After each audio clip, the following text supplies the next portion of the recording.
Welcome to the Triathlon Nutrition Academy podcast, the show designed to serve you up evidence-based sports nutrition advice from the experts.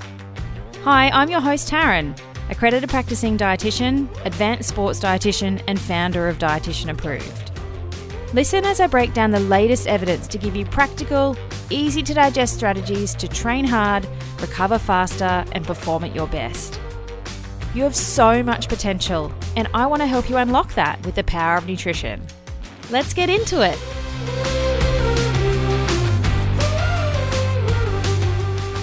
Hello, and welcome to the podcast this week. I am pretty much back in action after a relatively quiet week last week off the back of opening the Triathlon Nutrition Academy. And I've got some pretty exciting podcast episodes coming to your ears as we hurtle towards Christmas. Today, I want to let you in on some newish research really highlighting that we don't understand energy and calories of foods as much as we thought we did, and particularly with a food like nuts. There's a new systematic review that's not actually published yet, which is a review of the 21 published papers on the topic of nuts and their kilojoule content or calorie content to date. So they're pulling that together and giving a bit of a summary about what we know so far about the actual energy content of nuts. It's coming out of the University of Wollongong and it was presented at the Dietitians Australia conference last month. And what they found is that the actual kilojoule or calorie content of nuts that we actually absorb in our body was significantly less than what's on the food label, up to 26% less calories, which is huge. So currently, all of the energy content of every single food is determined with the Atwater System, and that's used globally. It was something that was developed in the 1900s and before by a dude called Wilbur Atwater, and it's a system for calculating the total energy value, so kilocalories, kilojoules of foods. And like I said, it was founded over 100 years ago. And now I'm not going to go too far into the details of specifically what it is. One, it's a bit too deep. Two, it doesn't really matter. But a quick summary is that to determine the calorie or energy content of a food and to measure that for you so you can give you a calorie amount on a label or in the tracking app that you use to count your calories, what they do is they burn the food in a bomb calorimeter. They also factor in your fecal and urine losses.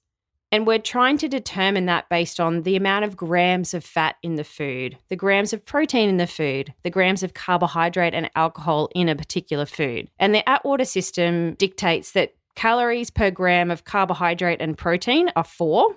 So a gram of carbohydrate is 4 calories. A gram of protein is 4 calories. Fat is 9 calories per gram and alcohol is 7 calories per gram. But the system is flawed because it doesn't take into consideration what actually happens inside our gut and how our body metabolises that food. Yes, you can burn food to determine its total energy content, but we don't burn food inside our gut. What actually happens inside is this complicated metabolic process. And something like nuts and seeds, they have this very fibrous outside and all their cell walls are really fibrous as well. And so what happens when we eat those foods, we don't fully break them down and extract that energy from them or absorb all of the fat in them either. A portion of it kind of remains locked inside their fibrous cell walls and we just excrete it out. You think about something like whole flax seeds or linseeds, depending on where you are in the world. If you're eating them whole, often they go in one end and come out the other completely unscathed. And that's that seed's self-defense mechanism. Think about in nature, birds will eat nuts and seeds or grass seeds or whatever it is, and it goes straight through them and out the other side as well because that seed needs to become a plant. And for that to happen, it needs to get into the ground. And that happens within our bodies as well. There's a lot of defense mechanisms of nuts and seeds that block it from being digested and absorbed because its role is to continue living. So side note, that's why I often suggest people eat things like LSA mix, which is a mix of linseed, sunflower seeds and almonds all kind of ground up into a nut meal because those nuts and seeds are broken down. We've kind of busted through that fibrous wall already before we go and digest it. And the body's more likely to absorb those nutrients from that food if that's the case. I've always thought about foods like that, but it's nice to have some research to back that up now. So how do they figure it out that nuts contain way less calories than we thought they did using this Atwater system? What they do is they follow people for a defined period of time and control their diet. They know exactly what's going in, everything gets weighed, and they also then burn that food as well. So they'd make replica meals, everything specifically controlled. They know exactly what's going on. And then they also do the same thing with everything going out. So they can see how much energy somebody's extracting from that food. And so what they found is that almonds had 18.5 kilojoules per gram when they were actually absorbed in the body, which is 26% less than what's measured by the Atwater system. Walnuts had 21.8 kilojoules per gram, which is 22% less.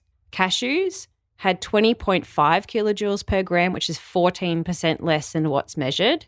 And pistachios had 22.6 kilojoules per gram, which is 5% less than measured by the Atwater system. And so that's another important reminder and potentially another tick in the no box for why calorie counting is not particularly useful. So if you're putting 30 grams of almonds into your calorie counting device, it's going to give you the amount of kilojoules or calories determined by the Atwater system, which we now know is up to a quarter less than that. So if you haven't listened to my episode around why you don't necessarily need to count calories as a triathlete, go back and listen to episode 59. Are you a triathlete sick of fumbling around in the dark with your nutrition? Is nutrition the missing link in helping you reach your goals? And do you want to maximise your training efforts and level up your performance? Of course you do! Come and join me for free at Fuel School. It's a free 3-day live and online nutrition training week. And I've designed it to give you the nutritional edge in 2024 and lay the foundation of your day-to-day fueling and race nutrition. It's on the 14th to the 16th of January, 9 a.m. Brisbane time, so Australian Eastern Standard Time every day, which is 3 p.m. PST, 5 p.m. CST and 6 p.m. EST on the 13th to the 15th of January. To register, head to fuel.school. Yep, www.fuel.school. Whether you're a seasoned triathlete or just starting your nutrition journey, this free event is your opportunity to learn from an advanced sports dietitian and triathlon nutrition specialist and transform the way you approach your nutrition for 2024. Fuel.school, it's free. I'll see you there.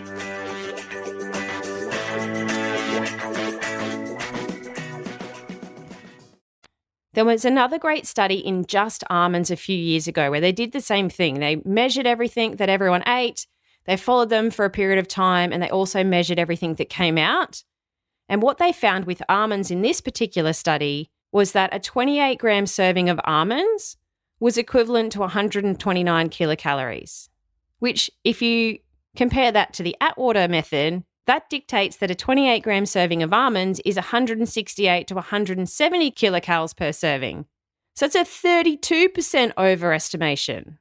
And one thing that is important from this study, I'll link it in the show notes if you do want to dive into the research, but there was individual variation, which makes sense too, right? We're going to extract a different amount of nutrients from our food compared to the person sitting next to you.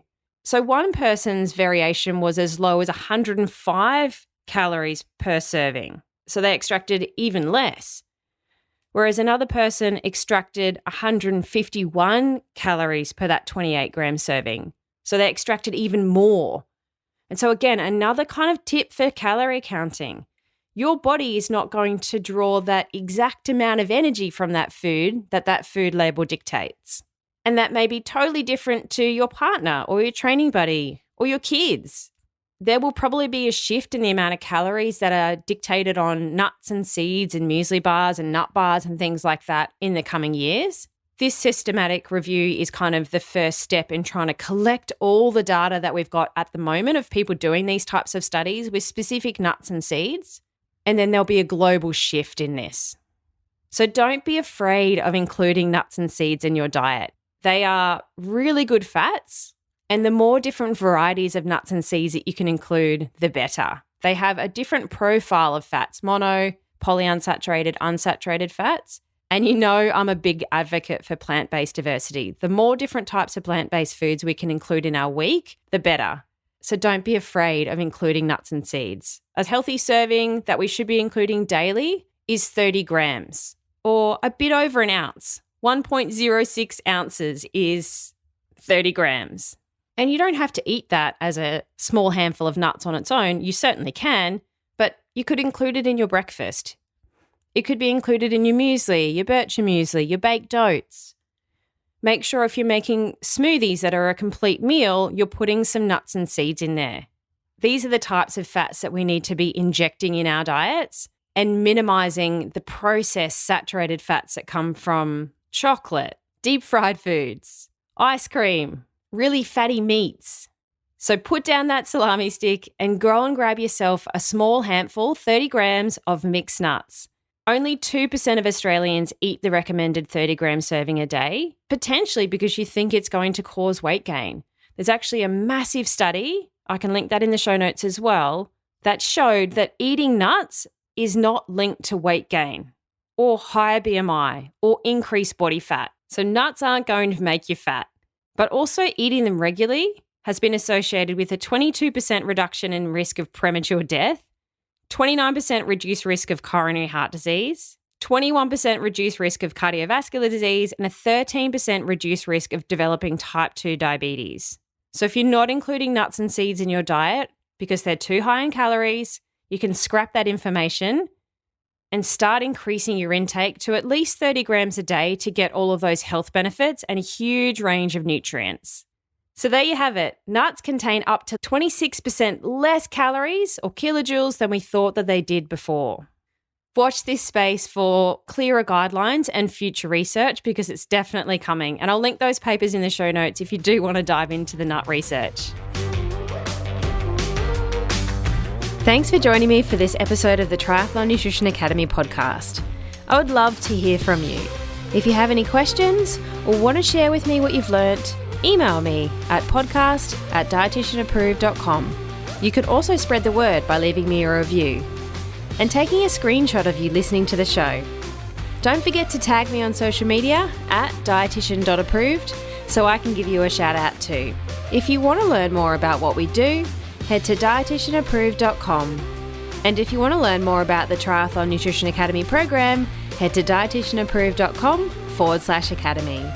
Thanks for joining me, and I look forward to helping you smash it in the fourth leg. Nutrition!